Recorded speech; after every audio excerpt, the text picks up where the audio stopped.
The 1930s saw Germany turn from a shattered nation into a military powerhouse. It was to wage war on the nations which just 11 years earlier had left Germany a broken country and a population bereft of pride in the wake of World War I. One man created this transformation, Adolf Hitler. Hitler was one of the few people in Germany who welcomed another war. He wasn't scared. Hitler's magnetism was not only something which could convince enormous crowds, but was also incredibly powerful, like a potent narcotic. How did he become the most powerful man in Germany? Who were the Nazis? And how did they reinvigorate this fractured nation? In Weimar Germany, there was a new kind of energy, very visible on the streets. They wanted perpetual acclamation. They wanted constant support from the people. Terror played a very important part in the dictatorship. Nothing would be tolerated that undermined the German national revolution. Thousands were taken in by one man's magnetism, which proved to be Germany's fatal attraction. Hitler at this stage sees himself not as the Messiah, but as the John the Baptist. It's only at his time in Landsberg prison that he actually realizes, my God, I am he.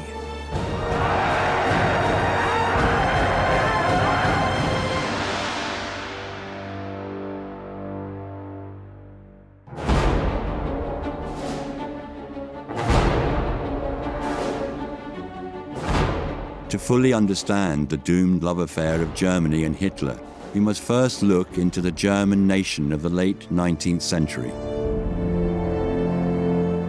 Germany had become the most powerful country, the most prosperous country, the most advanced country on the European continent. It was a rather authoritarian state on the one hand, but it also had a national parliament with elections, with some limited powers, but those powers are most likely growing. A highly militarized imperial state under the hereditary monarchy of the Hohenzollern dynasty. Having given support to the unification of Germany after the Franco-Prussian War, Britain had become fearful of this new power. Its growing industrial and military capability threatened to overshadow Britain's diminishing empire. After the Franco-Prussian War, Germany powered ahead economically, overtaking Britain as an industrial power by the time of the First World War, second only to the United States. There was a great deal of catching up to do, a great deal of nation building, of creating unity, of creating vision. It was ambitious really to join the other great powers as one of the major European imperial states. Alongside that, both envy and arrogance of the British Empire. It was envy because it was so world powerful. It was 25% of the world's surface and 25% of the world's people. But in addition, a very strong sense of superiority. Many historians would say a dangerously expansionist power with ambitions in Europe that were certainly threatening to the continuation of any existing balance of power. It was a mass of seething tensions. Germany was beginning to be a colonial power late in the race.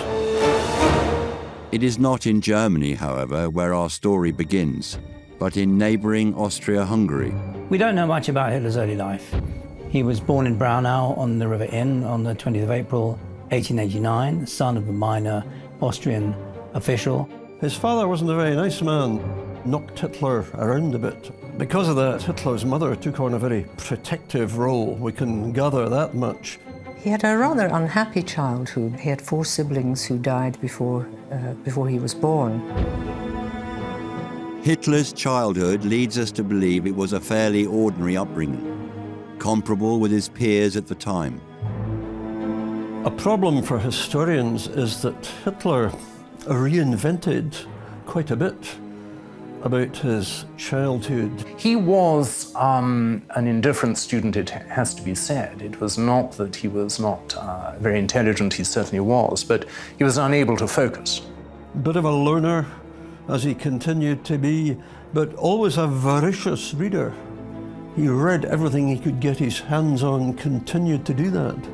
He created, in a sense, a kind of self-education, which was a bizarre bricolage of all kinds of sources of his own authorship. In other words, what he didn't get was really a coherent education because he didn't pay attention.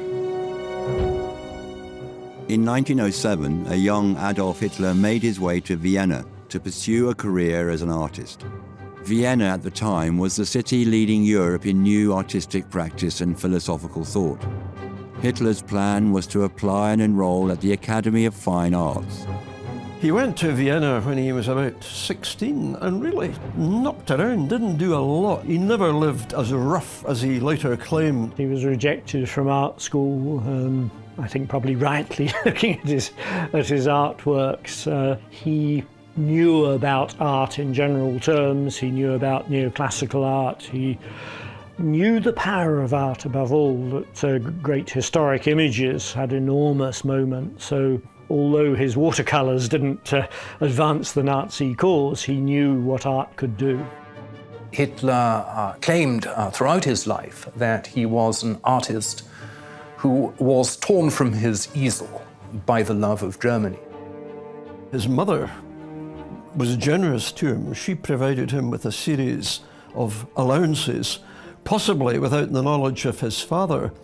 So some biographers of Hitler say that he was really a bit of a layabout. He frequented cafe society in Vienna and met up with a deeply flawed cafe intelligentsia who fed him a lot of the ideas that Hitler later said in Mein Kampf became the granite foundations of my thought.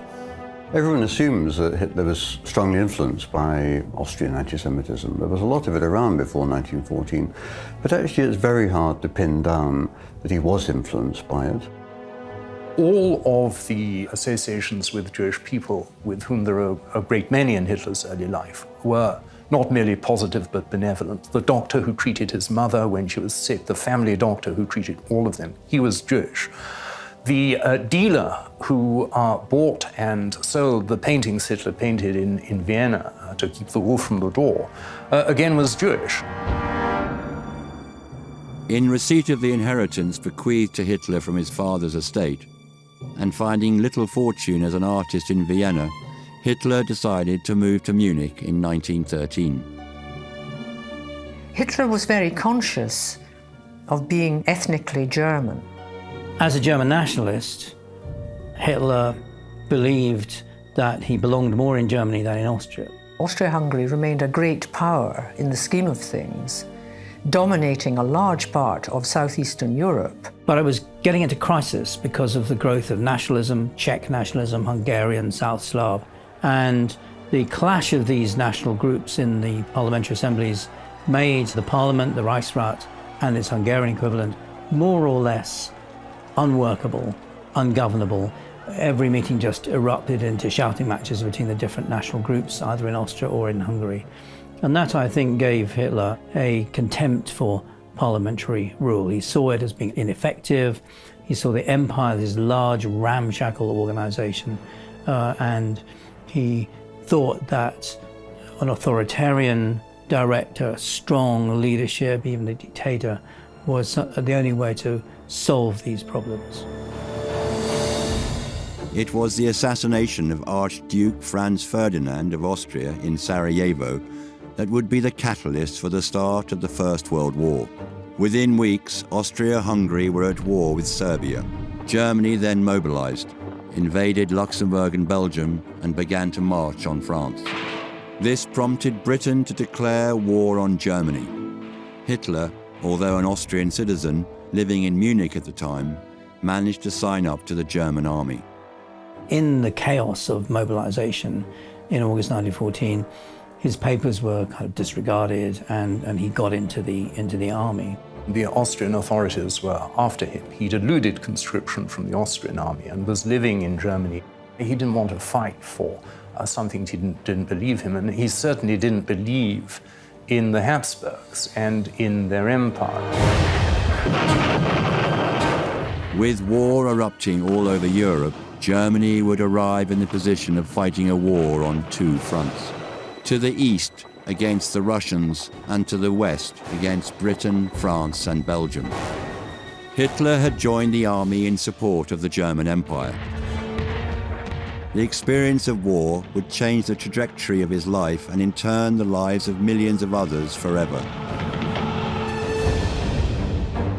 Having failed as an artist, Hitler found himself in Munich, a city in the modern German Empire. He signed up to the German army and was sent to the Western Front. Here he found Germany at war with Britain and its allies. Adolf Hitler played but an obscure part, a corporal in the German army.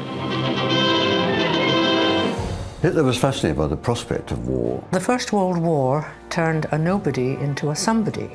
On the whole, most reports show that he was a good soldier, well disciplined. He was promoted to an NCO rank. He survived it from start to finish. Now, of course, not everybody did. He served as a battalion runner, close enough to the front line, though he didn't spend as much time as a frontline combat infantry soldier as he later claimed, but he was in danger. He was within firing range of British and French artillery, because at the very least, if you're a runner, you had to get messages up to communications trenches. And he was seriously gassed in 1918.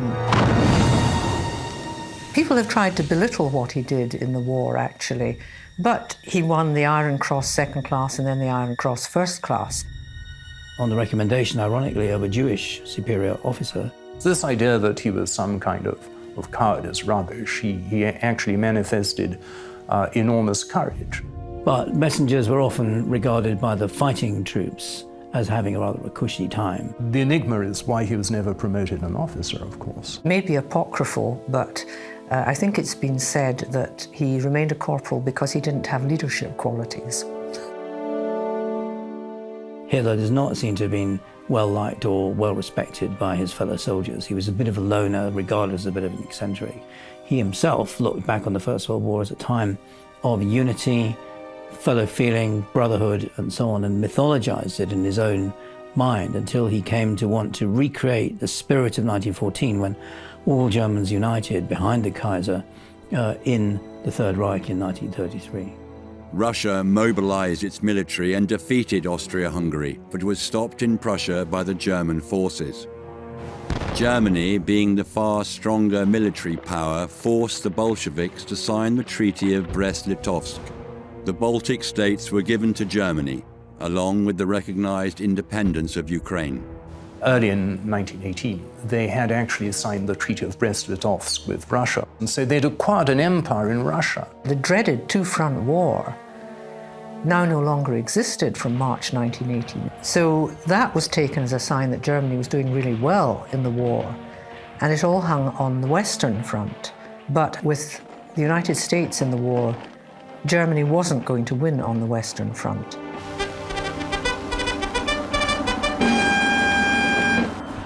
Swiftly, the menace of war grew into dread reality as American ships and ships carrying American citizens were torpedoed, sent to the bottom by the ruthless campaign of the unseen tigers of the sea. America entered the war after Germany had started attacking all commercial ships heading for Britain, which had meant the sinking of American ships in the North Atlantic. On April 6, 1917, America declared war on Germany. With the superior resources the Americans brought, the German army faced an impossible situation. On November 11, 1918, the armistice was signed, which ended the war. The problem was that the political and military establishment had not led Germans to expect defeat. It's all near the end, and their press are not telling them just how effective the counterattack of the Allies has been. Propaganda was still being pumped out saying that they were going to win. So in late October, when they finally conceded defeat and began to sue for peace, this came as a terrible shock. It was very, very sudden to most Germans. And then on top of that, there were the armistice terms, and then even more, the peace terms in 1919, which almost all Germans regarded with absolute outrage.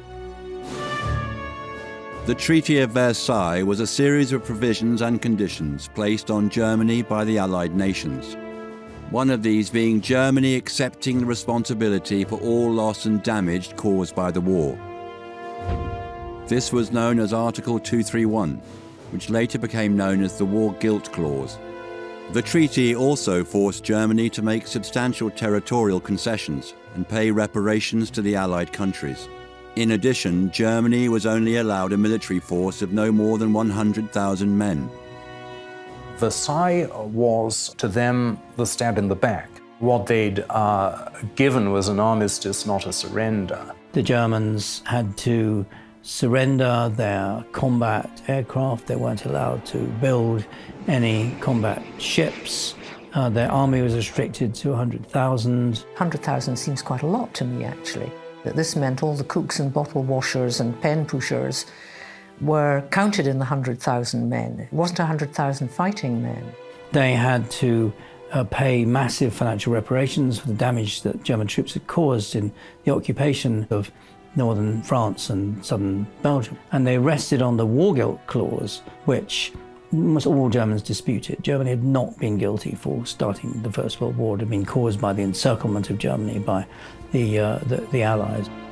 They felt that the Allies had deceived them, had abandoned all notions of honor by treating them as a conquered people when they didn't think they were. The things that had been promised to them, specifically by President Woodrow Wilson and David Lloyd George, had not been delivered. Instead, they'd been violated, their honor had been degraded. A very large proportion of them felt a very great deal of resentment against the rest of the world. Hitler was devastated by that, like huge numbers of Germans. Hitler, like many others, couldn't explain it, had to find some way of explaining it to himself. And like tens of thousands of others, he blamed the home front. He blamed socialists, Marxists, Jews, people who undermined Germany from within. The stab-in-the-back theory surfaced in right-wing circles after the end of the war as a way to explain the sudden defeat. It was believed that the left-wing Republican and Jewish populations of Germany, who had made up the home front, had lost the war from within. Most Germans did not believe in the stab-in-the-back legend. The independent Social Democrats and the mainstream Social Democrats and then the Communist Party in the early 20s were a major part of the German political system, about a third of the electorate. So this belief in the stab in the back and the Jewish conspiracy in 1918 to 19 was very much a lunatic fringe group on the right. The First World War had seen the young Hitler in a role which suited him. However, the sudden loss for Germany was too much to take, not only for Hitler, but for the entire population. This, along with the humiliation of Versailles, Hitler and a dangerous minority of the right-wing population looked for a scapegoat. The search would see the birth of a new party and bring together some of the most dangerous men Germany has ever produced.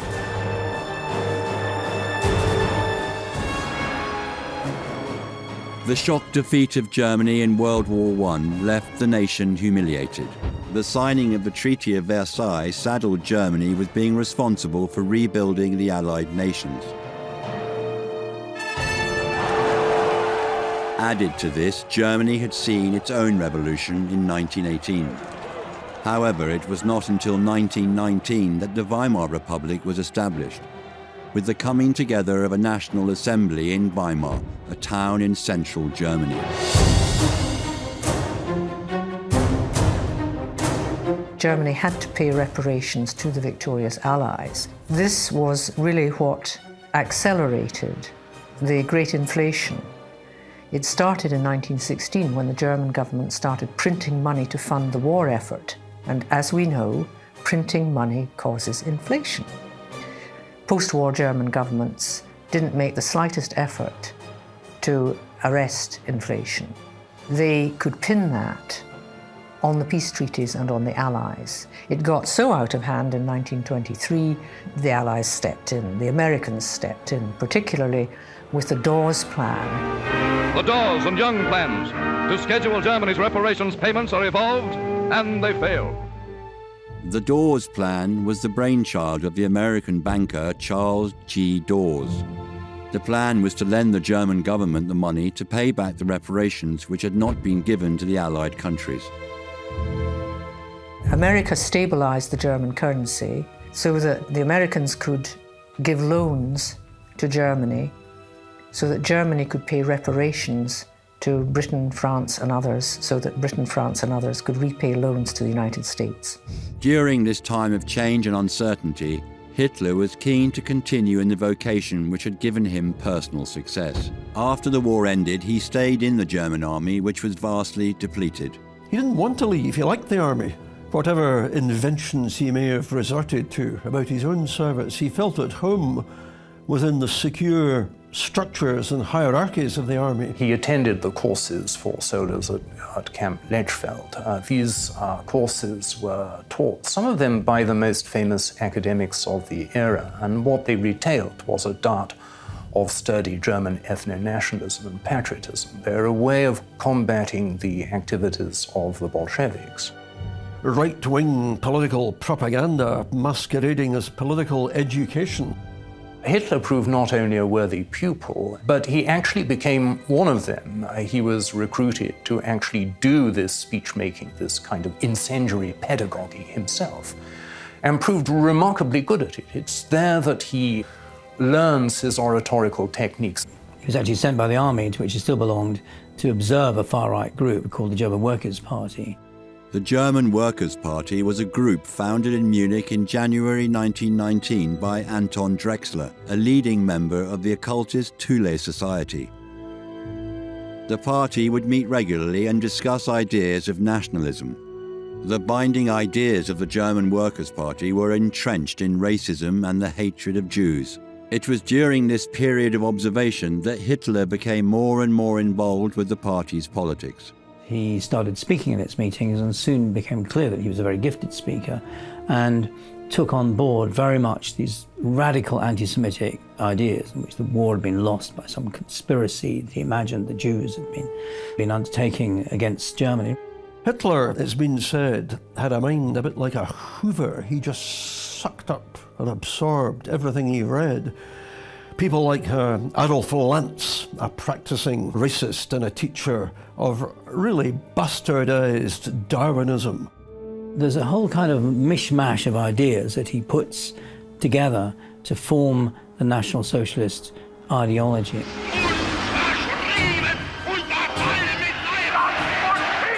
Having shown his strength as a public speaker, Hitler began to take a bigger role in the German Workers' Party. He took on more responsibility, soon becoming the head of propaganda. He starts not as leader, that remains Anton Drexler, but as their PR man. And what he does is produce these amazing, inflammatory, exciting posters and have these mass meetings, which increasingly large numbers of people come to. In 1920, Hitler decided to rename the German Workers' Party in an attempt to broaden its appeal. He called it the National Socialist German Workers' Party. A year later, after an angry dispute which saw him threaten to leave the party, Hitler was named president. Now he would start to gather around him a loyal, intelligent and brutal inner circle. In a situation of great post-war turmoil in Bavaria and Germany as a whole, rampant inflation, unemployment, street disturbances, strikes, militant political action by workers and by the left. So Hitler was certainly looking for a political home, and he appears to have found one. Hitler also gathered around him, bit by bit, as his reputation as a speaker of the radical right increased, a group of acolytes, a group of disciples who brought their own particular techniques and their own ideas, personalities and reputation. Hitler's closest ally at the time was Rudolf Hess, who had been born on April 26, 1894 in Alexandria, Egypt. Like Hitler, he had this extraordinary reaction at the end, that how could we have lost and so on, who was there to blame. He drifted off into university life, but he was a frustrated radical nationalist. And when he met Hitler, he was absolutely transfixed by him. Hess saw, again, international politics and this notion of sort of struggle between different races. He was a fanatical admirer of Hitler's. You can see it in the films that were taken of him at Nuremberg rallies, his face just glowing with naive enthusiasm. The most decorated of Hitler's men was Hermann Goering from Rosenheim, Bavaria, born January 12, 1893. Goering was an unusual recruit to the infant National Socialist Party. At that time, in the 20s, a very dashing figure with a big military reputation. He'd been quite a distinguished Air Force pilot during the First World War. He had succeeded Baron von Richthofen as head of the von Richthofen squadron after the shooting down of the Red Baron. So he was an amazingly glamorous figure, and he maintained this astonishing persona of the jolly ex-fighter pilot, which the German people found adorable. He was not the kind of person who gravitated easily to these radical political movements. But Goering, too, had thought that Hitler somehow or other articulated his own sense of resentment and loss and became a committed follower from that point on. One of the party's most sinister figures was Heinrich Himmler, from a Roman Catholic middle-class family, born October 7, 1900 in Munich. Himmler's father was a teacher who'd been actually tutor to the Bavarian royal family. Himmler had something rather schoolmasterly about him. Heinrich Himmler's life was really dominated by the fact that he wanted to fight in the First World War, but was too young. You always had that sense with Himmler that he was frustrated in not being able to fight on Germany's behalf. He had this very pedagogic, kind of scholarly, dreamy manner. Of course, we know now what was going on inside him. He was a rather eccentric patriot, a strong anti-Semite, and he gravitated towards National Socialism because it seemed for him the natural home. Martin Bormann became Hitler's most trusted disciple, the son of a post office worker, born June 17, 1900.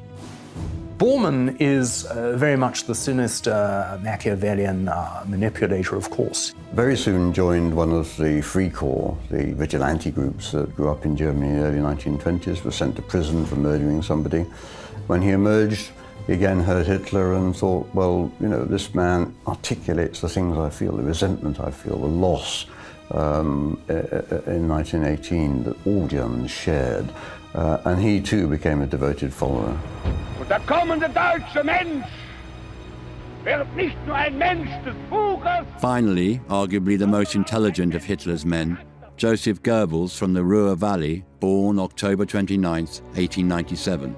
Goebbels was something of an oddball in the National Socialist movement. He had a university education, he got a doctorate, he studied German literature in the 19th century. He's also a romantic nationalist and writes a novel before even knowing Hitler called Michael, which is absolutely a description of a Hitler-type figure. This idea that Hitler had of a Germany where all Germans were united on an equal basis had a very powerful appeal to Goebbels. And he was looking for a political movement that somehow represented his personal position. He became a good recruit for the National Socialist movement. And a supreme ability to organize propaganda in the most ruthless possible way. The common feelings of loss, despair, frustration and anger from losing the First World War united these men. However, these were not uncommon sentiments in Germany at the time. Something else activated and fueled their extremism. All had experienced some kind of revelation whilst listening to Hitler. He seemed to be an outsider, somebody almost sent to Germany to help Germany regain its trajectory to great power status, to help Germany revenge itself on the Allies. He was fulfilling a kind of prefigured role which had always existed in German history and culture. Kaiser Frederick Barbarossa, King Redbeard, the man who would deliver Germany from her enemies. And specifically now, those enemies were gathering thick and furious around them. For Hitler, all the signs were pointing towards a burgeoning National Socialist political party. He had managed to gather around him a loyal following, and some meetings were running into the thousands. It was events in Italy, however, which ignited Hitler's imagination. They would have huge consequences on the fate of Hitler, the National Socialist Party, and the rest of the German nation. Hitler had gathered some of the brightest and most dangerous men from the far right. His National Socialist meetings often brought in around 2,000 participants. But Hitler's perception of himself and his party was grossly exaggerated. He's the kind of man in a dirty raincoat standing on a soapbox in the middle of a town square talking to half a dozen people. Standing on platforms, on street corners and so on, old-fashioned kind of political activity. There were other far more powerful, far more publicly visible right-wing parties in Germany at the time. Well, it really was just an assembly of people who come together who shared roughly the same kinds of views. Events in Italy inspired Hitler. 1922, the bombastic newspaper editor with a gladiator's jaw led his black-shirted legions in a march on Rome. In October 1922, the fascist leader Mussolini and his black shirt army marched on Rome. King Victor Emmanuel III was forced to hand control of Italy to Mussolini. At least this is how Hitler saw it, and almost immediately began to plot his own coup. Hitler was very influenced in 1923 by the successful coup staged by Mussolini. Hitler conceived the idea of a march on Berlin. So he began to fantasize in 1923 that the German state was so weak, the height of the inflation, the crisis and so on. He took advantage of the disintegration of German politics in 1923 under the pressures of hyperinflation, the French occupation of the Ruhr to seize reparations which weren't being delivered, to stage a coup d'etat in Munich. Mussolini was also well aware of the power of propaganda. He knew how he wished to be perceived by the rest of Europe. Hitler was one of the victims of Mussolini's propaganda. King appointed Mussolini head of government in a perfectly constitutional way. It was not a coup d'etat. It was a perfectly constitutional act on the part of the king, if a rather weak-willed one. It was all a bit of a gamble from Hitler's point of view. On November 8, 1923, Hitler, along with 600 stormtroopers, surrounded the Burger Braukeller, a large beer hall in Munich. Here, the State Commissioner of Bavaria, Gustav von Kahr, was holding a meeting of around 3,000 people. Hitler marched in, fired a shot into the air, and announced that the revolution had broken out and no one could leave. Overnight, Hitler attempted to take power from von Kahr, but failed. It was decided early in the morning of November 9th that they would march out of the beer hall towards the Bavarian Ministry of Defense. On the way, they were confronted by the Bavarian police. Hitler hoped that the new German army, the post-imperial creation of the Reichswehr, would support them. It wasn't backed by the army, the industrial elites refused to support it, the civil service regarded it with contempt. When the Munich police opened fire, most of them turned tail. Some of them were hit, some wounded, a few killed. But it was built up into an iconic episode in the history of the movement. Hitler was arrested, put on trial. His trial began on February 26, 1924, and ended on the 1st of April. Other conspirators, such as Rudolf Hess, were also arrested and tried in court. The whole episode seemed to be a complete failure on the part of Hitler and the National Socialist Party. What the beer hall putsch does, which is marvelous for the Nazis, is provide them with martyrs and provide them with a myth, a legend, and a whole new symbol structure. For example, the blood flag, which is the flag carried on that very day and when they fall, is after that time the core sacramental edifice of the Nazi process, so that at Nuremberg all of the standards of the stormtroopers are touched by the blood flag. The martyrs are symbolically reburied in vast marble sarcophagi in the center of Munich after the Nazis take power. And every year there is the famous reenactment of the putsch, where they march down the streets. There is a death watch held throughout Germany the night before. There are radio link-ups. Everything is broadcast, great films, smoldering beers, flames. The whole work, and if it sounds quasi-religious, it is. The Nazi flag, the swastika, which Hitler purported to have designed himself, was taken from an ancient symbol embodying early Aryan history. The swastika is an ancient Buddhist symbol. You see it all over India and China. And it has always been around. It was originally a symbol of the sun.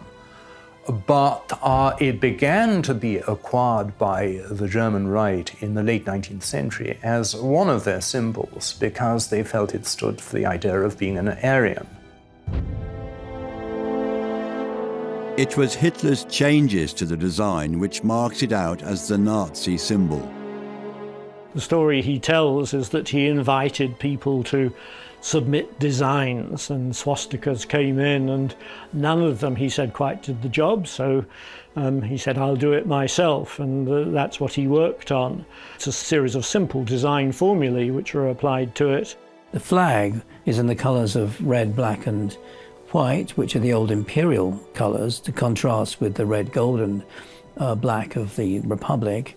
What he did very brilliantly, and I'm almost reluctant to say this, it's a fantastic piece of graphic design. He took it, he rotated it to give it a sense of dynamism. He then calculated the widths of the bars very brilliantly. He then set it in this circle, and it doesn't quite touch the edges, which gives it a kind of vibration and dynamism, and then this red outer bit. So in all the aesthetic, there's a massive amount of red to stand for the socialist part. And it just goes poof. And by the 1920s, it had become the authorized symbol. He said it was going to be the Nazi symbol, and it was the Nazi symbol. At his trial, Hitler had taken sole responsibility for the putsch. It is reported that the judges found it hard not to acquit Hitler due to their pro-Nazi sympathies. Finally, the sentence of 5 years of confinement was passed. He was also banned from public speaking, testament to the fact that his oratory was a key factor in the rise of the National Socialist Party. The enforced silence and confinement gave Hitler time for introspection. The outlet for his thoughts now came through the pen. The German state, the Bible of the Nazis. He didn't actually think until the putsch, it doesn't seem to us, that he was the chosen one, he was the Messiah. It's only at his time in Landsberg prison that he actually realizes, my God, I am he, and is somehow liberated into becoming what he does in fact become. He served less than a year of his sentence. He served with Rudolf Hess, amongst others, and he used the time to write Mein Kampf. Democracy is a monstrosity, born of filth and fire. It's interesting that Hitler decided when he was sent off to prison in 1924 that he would take this opportunity to sit back and write a book about his experiences, how he'd reached the point he'd reached, why he had the beliefs that he did. But it was very important for him to do that, I think, to sit back and take stock of, how he'd arrived there. Hitler's title for the original manuscript was My 4.5-year Struggle Against Lies, Cowardice and Stupidity, a final reckoning with those who would destroy the German nation. Well, his publishers recommended to him he go for something that might be a little snappier and catchier for the market, so they extrapolated the two words, my struggle, Mein Kampf. The really interesting part of it is the famous 5th chapter, which is a theory of propaganda. The rest of it are really a collation of emotional spasms. It's not a recipe for a system as, for example, Marx is with the Communist Manifesto and Das Kapital. God has made Germans a race of supermen. Almighty God, bless our German blood. The publishers shifted 300,000 copies, and many more, for perhaps obvious reasons after that. The big book, the original thing, hefty volume. You're talking about 600 pages. The writing of Mein Kampf fueled his desire for power and the need to lead Germany. However, Hitler knew he would need a different route to domination, but without being able to speak publicly, it would have to wait. stopping him from speaking was going to keep the peace. He was regarded as an influential speaker. I think if we're looking for an explanation for why it took a long time for the party to revive again and for the public to really take Hitler seriously again, it was the ban on his speaking. He alone in Germany is not allowed to speak. So used that as propaganda, really, to attack the Weimar government for censorship. In 1927, the ban on Hitler's public speaking was relaxed and later lifted completely. Once more, Hitler took to the stage. Something about his performances, something about that which really attracted people, like modern-day pop stars. There were people who do appear to have been mesmerized by him.